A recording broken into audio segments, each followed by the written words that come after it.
네, 오늘 제가 여러분과 말씀 나눌 주제는 노력하지 않는 노력입니다. 이게 무슨 뜻인지 좀 궁금하실 수도 있을 것 같아요. 노력이라는 거는 말 그대로 노력인데 노력 없이 어떻게 노력을 한다는 거지?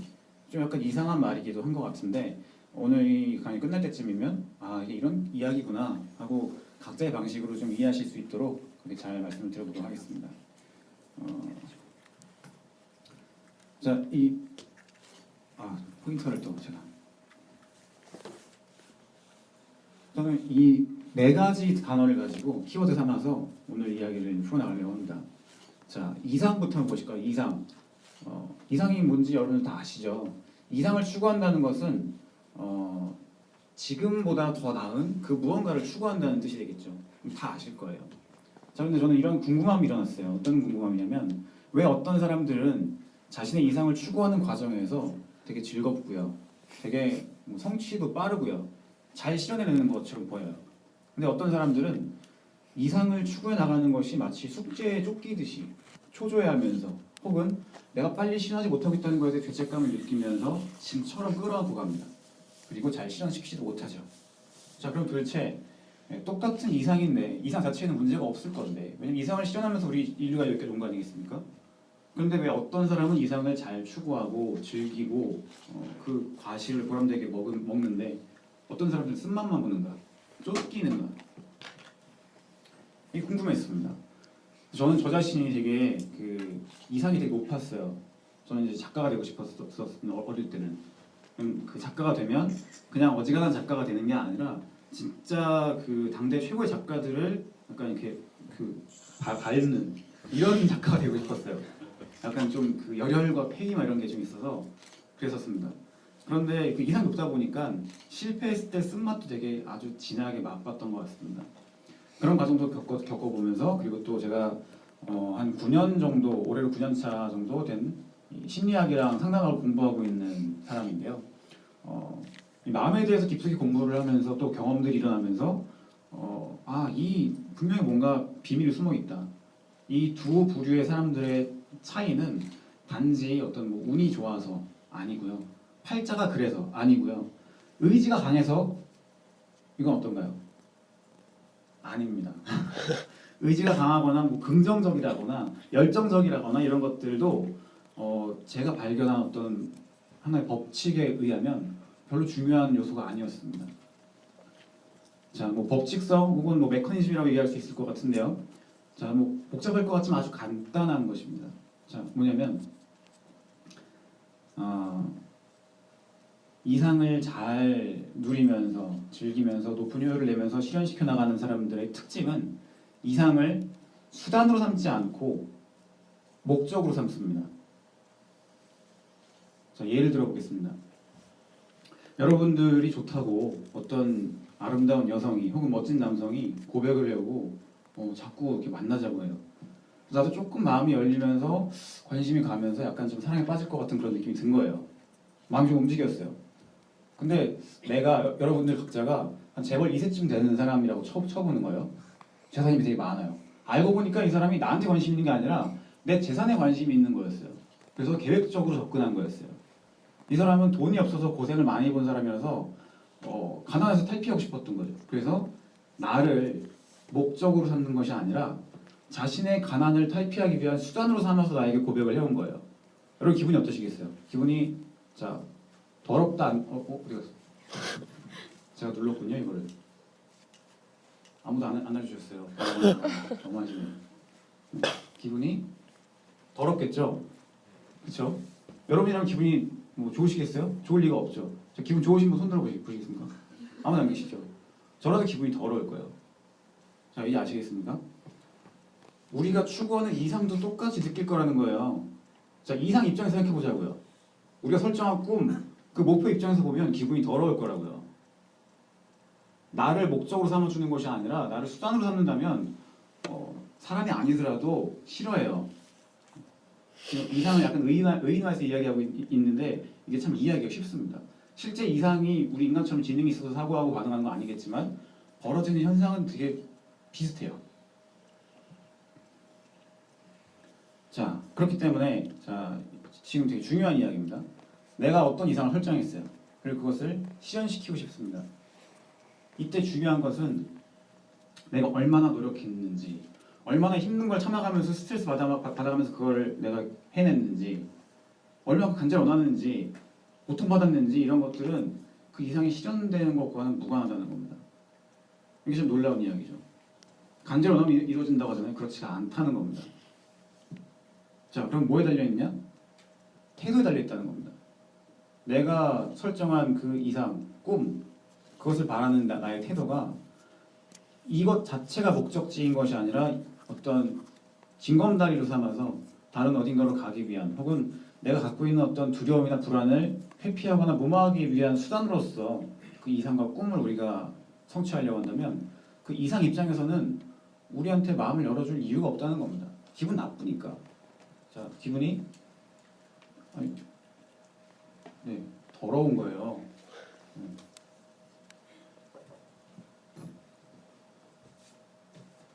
사례 한 가지 소개해드리고 있습니다. 제가 이제 한 달에 한 번씩 라디오 방송에 나가서 방송 상담을 하는 게 있는데 거기서 그 청취자 사연이 이런 게 왔어요. 어떤 내용이냐면 법대생이래요. 근데 법대를 왜 갔냐면 아버지가 닥달을 그렇게 하셨대요. 네가 법대 가서 국정이 되지 않으면 넌 내 아들이 아니다. 근데 약간 경멸과 어떤 이 강압과 그런 것들을 견디기가 너무 힘들어서 아버지에게 인정받지 못하는 것이 너무 두려워서 억지로 법 공부를 해서 적성에 안 맞고 진짜 때려치고 싶은데 독하게 공부를 해서 법대에 들어갔습니다.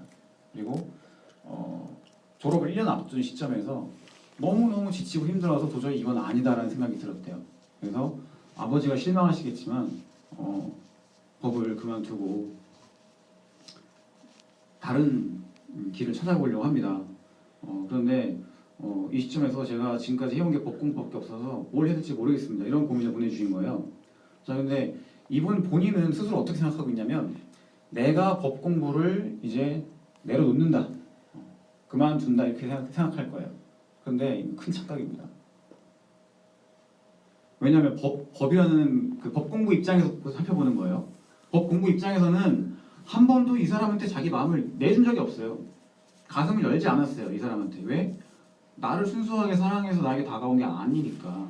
꿍꿍이 속을 가지고 다가왔는데 기분이 어떻다? 더럽다. 포인트가 안 나오지만 어쨌든 더럽다는 거를 강조하고 싶습니다.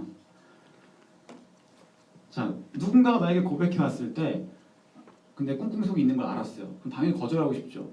근데 진짜 막 이 뭐라 그러죠, 저기 좀 상스러운 표현으로 뭐 야부리를 턴다 그러나, 뭐 아니면 뭐 이빨을 뭐 어떻게 깐다, 아무튼 막 해가지고 사람의 정신을 홀려가지고 사귀게 될 수도 있어요. 그런 경우 있어요. 뭐 외모에 넘어가기도 하고 뭐 말빨 넘어가기도 하고 그렇죠. 넘어갔어요. 근데 우여곡절 끝에 결혼까지 했네. 그러면 이 재산을 노리고 공략했던 이 사람 입장에서는 자기의 이상 실현이 된 거죠. 바랬던 게 이루어진 거 아니에요. 근데 그럼 행복할까라는 겁니다. 자, 결혼 생활은 어떨까요? 이 사람이 나의 재산을 노리고 나에게 접근했다는 게 한켠에 남아 있어요. 아니라고 말은 막 하지만. 그러면 늘 약간 의구심이 있고 이 사람이 나에게 잘해주는 것이 정말 순수한 사랑인지 아니면 가시인지 자꾸 견주면서 스트레스를 받게 될 겁니다. 관계 금이 간 채로 결혼 생활을 이어가야 되겠죠. 불행합니다. 이뤄져도 불행해요. 자, 보세요. 이분이 아버지를 실망시키지 않기 위해서 열심히 했지만 그 법대 입학했지만 법 공부를 잘 하고 있었지만 고통스러웠단 말이에요. 법 공부와 나 사이의 그 신혼생활은 파탄이었다고요. 그래서 법한테 차인 거지 내가 법을 그만둔 게 아닌 거예요. 이걸 정확하게 인식해야 됩니다. 자, 근데 되게 좋은 기회예요. 아닌 관계는 빨리 끝내는 게 좋을 수도 있어요. 끝나게 됐잖아요. 제가 자꾸 누르네요.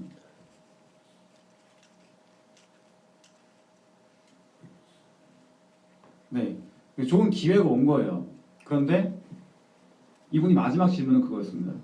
제가 그동안 법밖에 공부한 게 없어서 어떤 전망이 있는 직종이 있을지 안정적으로 갈 수 있는 그런 전공을 좀 추천해 주셨으면 좋겠습니다. 이렇게 질문을 한 거예요. 자, 그럼 또 뭐죠? 똑같은 실수 또 범하는 겁니다. 어떤 전공을 택하던 어떤 직종을 택하던 그 자체가 목적이 되었을 때 그 전공이나 그 직종이 그 사람을 반겨줍니다. 불안정한 것이 싫어서 내가 이제 와서 뭔가를 새로 시작한다는 것이 너무 두려워서 그 두려움을 빨리 덮어버리기 위해서 회피해버리기 위한 수단으로서 안정적이거나 남들이 다 괜찮다고 추천하거나 블루오션이라고 소문이 났거나 그런 걸 택한다면 택도 없습니다. 또 5년, 10년 허송세월이 이어질 가능성이 매우 높죠. 자, 저의 경험담을 한 가지 말씀드려볼까요? 저는 15년 전 대학 새내기 때 대학에 입학하기만 하면 연애를 하는 건 줄 알았어요. 자동으로 여친이 생기는 건 줄 알았어요. TV 보면 그렇더라고요. 저 때는 이제 남자 셋 여자 셋 뭐 이런 시트콤이 유행이었는데 대학만 들어가면 다 사귀더라고요. 그런 줄 알았는데 아니었어요. 저는 여자를 만나본 적이 없었기 때문에 첫사랑에서 되게 쓰디쓴 실패를 경험했습니다. 되게 억울한 거예요. 남들은 다 잘 사귀는 것 같고 행복하게 지내는데 나 혼자 되게 솔로 생활이 길어진다는 게 되게 좀 자격지심도 들고 좀 슬프기도 하고 짜증도 나고 억울하기도 하고 그랬어요. 그래서 기를 쓰고 연애를 해보기 위한 시도를 막 하기 시작했습니다. 소개팅 막 계속 하고 이렇게 끌리는 이성 있으면 막 잘해주고 막 선물도 막 주고 어떻게든 막 이렇게 그 조인트 된지 좀 찾아보기 위해서 막 이렇게 열심히 노력했죠. 한 2년 정도 그렇게 삽질을 좀 했습니다. 근데 결과는 폭망이었습니다. 폭망. 전패요, 전패. 다 거절당해서 들었던 이야기는 너는 참 좋은 사람인 것 같아. 그렇지만 남자로서는 끌리지가 않네. 이런 식의 어떤 가장 듣기 싫은 멘트로 거절을 당했어요. 항상. 좋은 사람이면 뭐예요? 거절당했나 그렇죠? 근데 지금 와서 보면 그 잔인한 거였어요. 뭐냐면 그 순수하게 그 사람 자체에게 이끌려서 다가간 것이 아니라 나 외로운 거 싫으니까 남들 다 사귀는데 나 뭐 못 사귀는 것 같은 게 자격지심 드니까 억울하니까 이거 느낌으로부터 탈피하기 위한 수단으로 그 사람을 관심을 가지고 공략을 하면 그 사람의 무의식에서는 아는 겁니다. 마음이 열리지가 않는 거예요. 그래서 제가 폭망이라고 말씀드렸잖아요. 아주 지긋지긋해졌어요. 그래서 뭐 외로운 거고 무슨 뭐 자격지심 뭐고 다 때려치고 내가 이러고 있다가는 대학생활 다 가겠다. 그냥 좀 글이나 좀 쓰자. 신경 끄고 좀 글이나 좀 쓰자. 그렇게 제가 갖고 있던 그 부정의 감정들을 그냥 좀 놔버렸어요. 근데 그러자 3주 만에 여자친구가 생겼습니다. 내 주변에 있는 여인들을, 이성들을 수단으로 계속 바라봤었는데 수단으로 바라보는 시선이 거두어들여지자 그 존재들이 보이기 시작한 거예요. 존재들 존재로 시선이 교환이 되니까 뿅 가는 거죠. 그래서 사귄 거죠. 아주 금방 이루어졌습니다. 제가 아까 뭐라고 말씀드렸죠? 이상이 실현되고 꿈이 실현되는 데에는 얼마나 노력했는가, 얼마나 오랜 시간 동안 고민했는가, 스트레스 많이 받았는가, 인내했는가랑 무관하다고 했습니다. 태도가 중요합니다. 태도라고 말씀드렸지만 다른 말로는 어떠한 시선으로 바라보는가가 중요하다는 것이죠. 뭐 이런 식의 이 관점의 전환, 태도의 전환이 이루어졌을 때 정말 안 되던 일들이 거짓말처럼 마법처럼 풀려버리는 케이스들이 많이 있었지만 시간 관계상 이 정도만 말씀드려보고요. 이제 정말 중요한 부분, 이러한 내용들이 참 좋다면 써먹을 수 있어야 될 거 아니에요? 죄송합니다. 오늘 참 이상하게 이렇게 제목을 잘못 지으신 것 같아요. 이상한 이상한.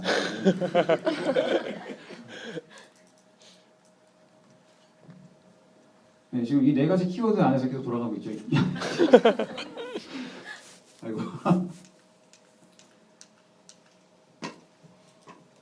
네, 제가 그 객석에 앉아서 들으면서 이렇게 대학생분들이시라 그런지 이렇게 수업 듣는 모드로 리액션들이 없으신가 싶었는데 걱정이 좀 됐었거든요. 근데 이렇게 포인터가 이렇게 웃음을 소소하게 줘서 분위기가 좀 좋아지는 것 같습니다.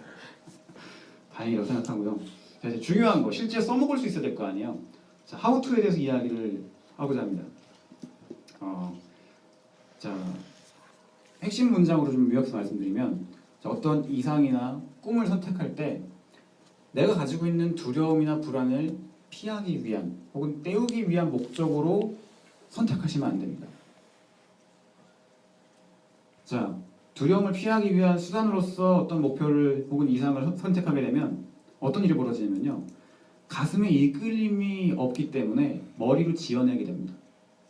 그래서 통계를 막 찾게 되고요. 전망이 어떤지를 막 확실하게 알아보고 싶고요. 어떻게든 그 불확실성을 제거하기 위해서 이 짱구를 막 굴리게 돼요. 계속. 그래서 복잡해지죠. 생각이 복잡하고 여기 가슴에 서 있는 게 뭐가 없으니까 이 사람 말에 휘둘리다 저 사람 말에 휘둘리다가 귀도 팔랑팔랑하게 돼요. 원래 팔랑귀 아닌 사람도 팔랑팔랑하게 됩니다. 자, 그러면 쉽게 말하면 두려움을 피하기 위한 목적으로서 어떤 이상이나 꿈을 설정하게 되면 그 이상을 선택하기 위한 기준은 가장 큰 기준은 자 여러분 자주 쓰시는 표현이죠. 세 글자 안전빵. 안전빵을 찾게 되는 거예요. 그러면 자 안전빵을 찾기 위해서 실제 원하지도 않는데 막 합리화를 해서 뭐 이렇게 논리적인 그걸 모아가지고 방향을 딱 설정했어요. 허술한 방향성이죠. 허술한 방향성을 향해 가려면 에너지가 필요하잖아요. 어떤 에너지원을 삼고 있느냐? 두려움이라는 에너지원에 뿌리를 내리고 가려고 해요. 그러니까 몸이 경직되고 긴장되고 힘이 딸려요. 그래서 내 이상을 실현하기 위해 나는 가고 있는 거야. 내 꿈을 위해 이렇게 참아내 고통을 견디고 있는 거란 말이야. 라고 하고 있지만 한참 가는 것 같아도 보이지가 않아요. 숙제하는 기분으로 뭔가 이게 놀아도 노는 것 같지가 않고 쉬어도 쉬는 것 같지가 않고 뭘 해도 더 열심히 해야 될 것 같고 근데 열심히 못하니까 자책이 심해지게 되고 그 굴레에 빠지는 거죠. 근데 두려움을 피하기 위한 목적으로 하지 않고 만약에 두려움을 내가 덜어낸 다음에 이상을 설정할 수 있다고 한다면 자 가슴이 비었습니다. 두려움으로 꽉 차 있지가 않아요. 가슴에도 뭘 담을 수가 있고요. 가슴에 있는 거를 억누르기 위해서 머리를 굴리는 게 아니라 얘랑 소통이 일어나게 됩니다. 커뮤니케이션이 일어나게 돼요. 그래서 머리와 가슴이 동의한 방향성으로 우리의 몸이 달려갈 수가 있게 되는 거죠. 머리와 가슴과 몸이 연동되어서 한 인간이 가지고 있는 본래성, 그 시스템의 어떤 그 탁월성이 발현될 수가 있다는 겁니다.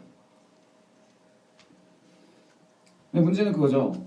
그렇다면 두려움을 어떻게 덜어낼 수 있을까? 이런 얘기 많이 들어보셨을 거예요. 두려움에 맞서서 그걸 넘어서야 한다. 혹은 두려움을 극복해야 한다. 이런 얘기 많이 들어보셨을 겁니다. 자, 안 들어보신 분 손 들어보시겠습니까? 다 들어보셨죠? 두려움을 대한 태도는 그런 식이에요. 두려움은 나쁜 애예요. 걔는 못된 놈이라서 제압하거나 짓밟고 지나가거나 무시해야 되는 거예요. 두려움 입장에서 한번 생각해보면 얼마나 서럽겠어요. 대부분의 사람들이 두려움을 그런 취급해요. 악당 취급해요. 그래서 거꾸로 해보는 겁니다. 두려움에 대해서 우리는 계속 뭔가를 막 해요. 근데 두려움에 대해서 아무것도 하지 않는 겁니다. 두려움을 판단하지도 않고요. 분별하지도 않고요. 통제하려고 하지도 않고요. 벗어나려고 하지도 않고요. 두려움에 대해서 철저하게 모르는 사람처럼 두려움을 처음 느끼는 사람처럼 두려움이 찾아왔을 때 두려움과 함께 가만히 있어주는 겁니다. 아무것도 하지 않고. 그럼 두려움 입장에서 어떻게 느끼게 될까요? 자, 이 사람이 두려움이 이 사람을 찾아왔는데 이 사람이 두려움을 수단으로 삼지도 않고 두려움을 회피하지도 않고 두려움 자체와 함께 가만히 있어줘요. 그럼 두려움 입장에서는 뭐죠? 두려움 그 자신이 그 자체가 목적이 된 거예요. 자, 아무런 조건도 걸지 않고 순수한 관심을 기울이면서 함께 있어준다.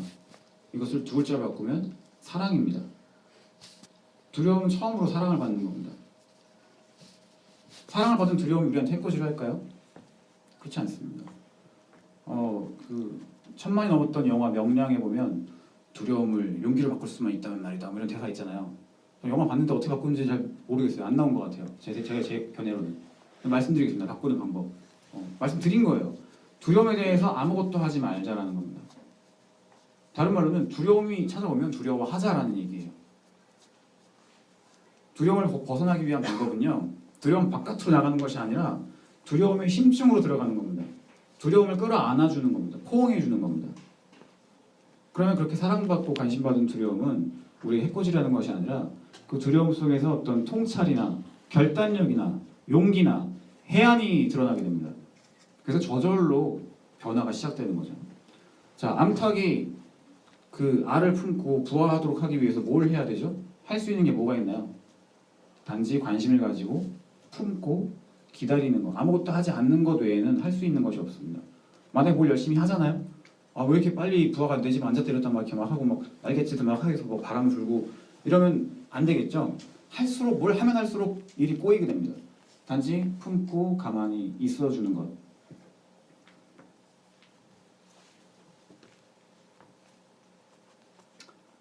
네, 그렇게 할 수 있을 때 두려움은 자연스럽게 우리와 어떤 친근한 관계를 맺으면서 와야 될 때는 왔다가 가야 될 때는 갈 수 있습니다. 두려움으로부터 우리가 자유로워졌기 때문에 이제 우리는 다른 존재가 됩니다. 자, 오늘 강연에서 이제 가장 중요하다고 할 수 있는 문장을 말씀드리겠습니다. 여러분들이 앞서한 이야기는 다 까먹으시더라도 이 이야기는 좀 기억해 주셨으면 좋겠어요. 뭐냐면 또 훌륭한 이상, 멋진 꿈, 위대한 아이디어들이 세상에 있을 겁니다. 그런데 위대한 아이디어와 멋진 꿈과 훌륭한 이상들은요, 사람을 가립니다. 사람 봐가면서 찾아온다는 겁니다. 자기를 받아서 실현해 줄 수 있을 것 같은 사람을 점지해서 그 사람한테 옵니다. 그럼 그 사람은 어떤 사람이냐? 비울 수 있는 사람입니다. 두려움을 담고 이 두려움에서 벗어나기 위해서 뭔가를 하고 있는 사람은 뭔가를 붙잡고 있고 채워놓고 있어요.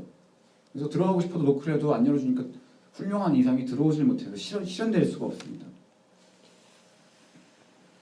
내가 준비가 되기만 하면 내 삶을 가득 채워줄 설레고 멋진 꿈, 그런 이상은 어디에 있을까 발견하려고 찾으려고 애쓸 필요가 없습니다.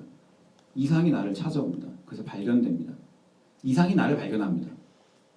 그리고요, 그때부터는 삶의 질감이 달라지게 됩니다. 내가 삶을 살아내는 것이 아니라 나의 이상이 나를 견인해가고 나를 보살피고 이끌어가고 나는 설레는 마음으로 함께 따라가기만 하면 되는 그런 삶이 펼쳐지게 되죠.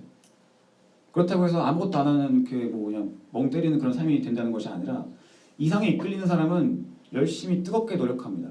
하지만 좋아서 하는 것이기 때문에 그 자체가 목적이기 때문에 다른 수단으로 삼아서 다른 뭔가를 말하는 것이 아니기 때문에 열심히 뜨겁게 노력하는 것이 지치지가 않고 힘들지가 않습니다. 그래서 노력하지 않은 채로 노력하는 삶을 살게 됩니다. 자, 우리가 아무것도 두려움 때문에 선택하지 않고 지금 이 순간 내 앞에 놓여 있는 것들을 수단으로 삼고 살아가지 않을 수 있다고 한다면 지금 여기에 이 순간의 현실은 그 자체로 목적이 될 수 있습니다. 우리가 지금 너무나 부족한 존재이고 잘못된 존재이기 때문에 이상적으로 완벽해진 그 어떤 미래 지점으로 가야만 하는 것이 아니라 지금 여기에 이렇게 존재하고 있는 것 자체가 우리의 목적일 수 있고 여기가 바로 목적지일 수 있습니다. 우리가 현실 자체를 지금 이 순간 현실 자체를 목적으로 삼을 수 있다고 한다면 아까 얘기했던 것처럼 우리의 현실 입장에서 봤을 때 우리에게 사랑받는 것입니다. 우리가 현실을 사랑한다면 현실도 나를 사랑하게 될 것입니다. 현실로부터 보살핌받고 아낌받고 부양받으면서 살아가는 삶 멋지지 않겠습니까? 그렇게 살 수 있는 삶, 그것을 꿈꾼다면 그것은 그 이상이 될 것이라고 생각합니다. 감사합니다.